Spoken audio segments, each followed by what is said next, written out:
당신의 평생 눈 건강 SNU 안과. 가끔 수술 후에 시력이 다시 떨어졌다는 사람들이 있습니다. 그런 분들의 말을 듣고 마치 유통기한처럼 수술 효과에 지속 기간이 있는 게 아니냐 하는 분들도 계십니다. 근데 사실 시력 교정술로 없앤 근시가 시간이 지난다고 다시 돌아오는 것은 아닙니다. 수술 후에 시간이 흘러서 시력이 예전 같지 않거나 눈이 뻐근하다고 느끼시는 건 수술이 잘못되어서라기보다 대부분은 우리 눈이 나이대별로 겪는 자연스러운 변화 과정입니다. 우리 눈은 고정된 카메라 렌즈 같은 게 아니고 외부 환경이나 몸의 컨디션에 따라서 실시간으로 반응하는 아주 역동적인 기관입니다. 그래서 오늘은 20대부터 40대까지 우리 눈 안에서 도대체 어떤 물리적인 변화들이 일어나는지, 그리고 10년 뒤에도 편안한 눈을 유지하려면 어떻게 관리해야 하는지 차근차근 설명을 드릴까 합니다. 20대 분들은 성인이 되면 여러 가지 변화를 꿈꾸면서 이때 시력 교정술을 결심하시는 분들이 가장 많습니다. 인터넷을 조금만 찾아보면 시력 교정술은 만 18세 이후로 권장한다는 것을 쉽게 찾으실 수가 있는데요. 하지만 절대적인 기준은 아닙니다. 초고도근시인 분들 중에 드물게 성인 이후에도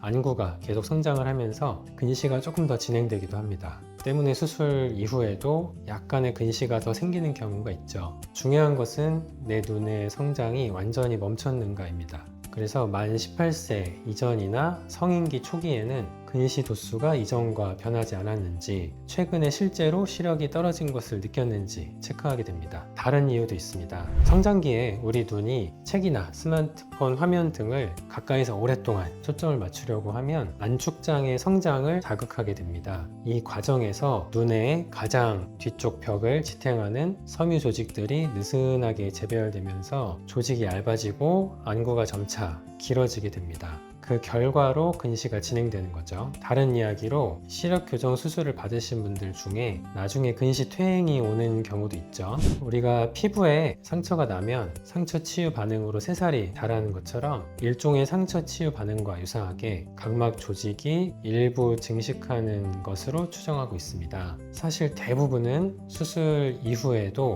각막의 조직 반응이나 증식이 거의 없기 때문에 교정 상태가 그대로 유지가 되고요. 드물게 퇴행이 오는 분들은 각막이 깎여 있던 상태에서 다시 살짝 볼록해지면서 근시가 발생하고 그 결과로 시력이 떨어지는 겁니다. 앞서 말씀드린 것처럼 성인이 된 직후의 분들은 내 눈의 성장이 멈췄는지 근시 진행이 없는지를 확인하고 수술을 진행하는 것이 중요하겠습니다. 다만 일반적으로 만 18세 이상이고 최근에 반년 정도 시력 저하를 못 느꼈다 하는 분들은 대부분은 근시 진행이 멈춘 상태라고 보시면 되겠습니다. 다음으로 30대 직장인 분들의 경우에는 수술 후에 눈 주변이 뻐근하거나 건조하다고 말씀하시는 경우가 꽤 있는데요. 레이저로 각막을 교정을 하면 표면에 있는 미세한 감각 신경들이 손상되기 마련이거든요. 아무리 최소 절개를 하는 스마일 라식이라도 손상을 완전히 피하기는 어렵습니다. 눈이 마르다는 신호를 뇌에 전달해줘야 뇌에서 눈물을 만들라는 명령을 내리는데, 연결고리가 일부 끊어지게 되면 뇌가 눈이 마른 걸 제때 모르는 거죠. 수술 초기에는 눈물 양이 일시적으로 줄어들면서 건조함을 더 많이 느끼실 수 있는 겁니다. 30대 분들에게 더 중요한 건 우리가 눈 근육을 쓰는 방식이 있습니다. 눈 안쪽에서 수정체를 조절해서 초점을 맞춰주는 모양체 근육이 중요한데요. 근시가 있는 분들은 가까운 걸 볼 때 눈 근육을 덜 쓰고 볼 수가 있는데, 수술로 초점을 멀리에 맞춰 놓으면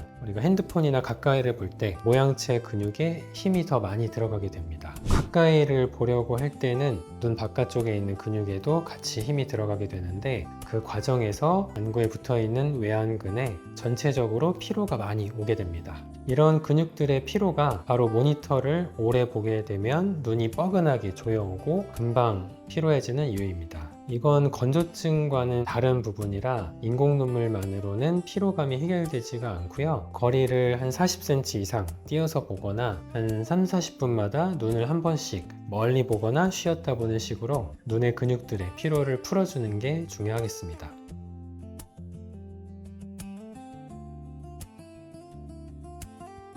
마지막으로 40대 분들인데요. 수술하러 오셔서 양쪽 눈 모두 멀리가 선명하게만 보이게 해달라고 요청하시는 분들이 참 많아요. 그런데 40대 분들 같은 경우는 무작정 원거리 시력만 최대로 맞춰드리면 나중에 근거리를 보는 게 좀 빨리 불편해질 수가 있습니다. 눈 속에서 초점을 조절해주는 수정체가 40대가 되면 조금씩 딱딱하게 굳어지면서 탄력을 잃게 되는 노안이 와서 그런데요. 이전에는 근시 덕분에 돋보기가 없어도 가까운 게 잘 보였다면 수술로 근시를 없애버리면 초점이 멀리 맞춰지기 때문에 이제는 수정체와 모양체근의 힘으로 초점을 당겨서 가까이 있는 글씨를 봐야 하는 상황이 오는 거죠. 그 상태에서 수정체가 점점 굳어지고 모양체근의 힘이 떨어지면 가까이 보는 게 점점 힘들어지게 되는 겁니다. 실제로 수술 후의 결과를 봐도 40대 이후 분들은 정시로 교정을 했을 때 근거리 작업에 불편함을 느끼는 확률이 유의미하게 높아지는 편입니다. 그래서 이런 점들을 보완하기 위해서 40대인 분들은 시력 교정술을 할 때 접근을 조금 다르게 합니다.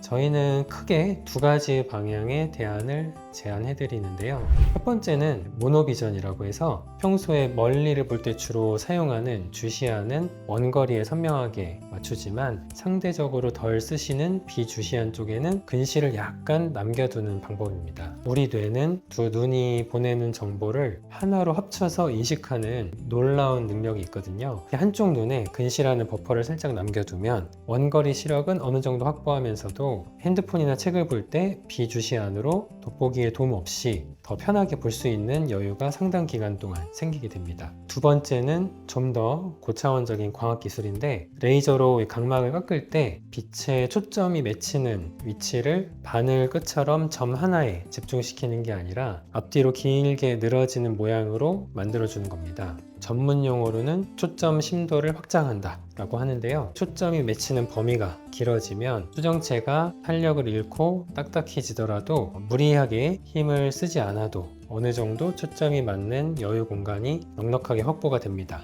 덕분에 운전할 때 먼 거리부터 내비게이션 보는 중간 거리, 핸드폰 보는 가까운 거리까지 중간에 끊김이 없이 꽤 부드럽고 연속적으로 시야가 연결되는 가성 조절 능력을 얻으실 수 있는 거예요. 다만 이런 방식들은 보통 한쪽 눈씩 초점을 맞춰서 보게 되기 때문에 양안으로 초점을 똑같이 맞춰서 볼 때보다는 선명도는 조금 낮을 수가 있고 원근감이나 입체감이 떨어지는 데에 적응하는 기간은 좀 필요하죠. 결국 시력 교정이라는 건 단순히 지금 당장 눈앞의 시력을 1.0으로 만드는 일회성 이벤트가 아닙니다. 각자의 눈 상태에 따라 20대부터 40대까지 내 눈이 겪게 될 생애 주기를 파악하고 시기에 맞는 설계가 필요한 섬세한 과정이거든요. 그래서 실제로 20대 초반인 분들과 40대인 분들이 수술을 할 때는 수술의 타겟을 미세하게 다르게 잡고 수술을 하게 됩니다.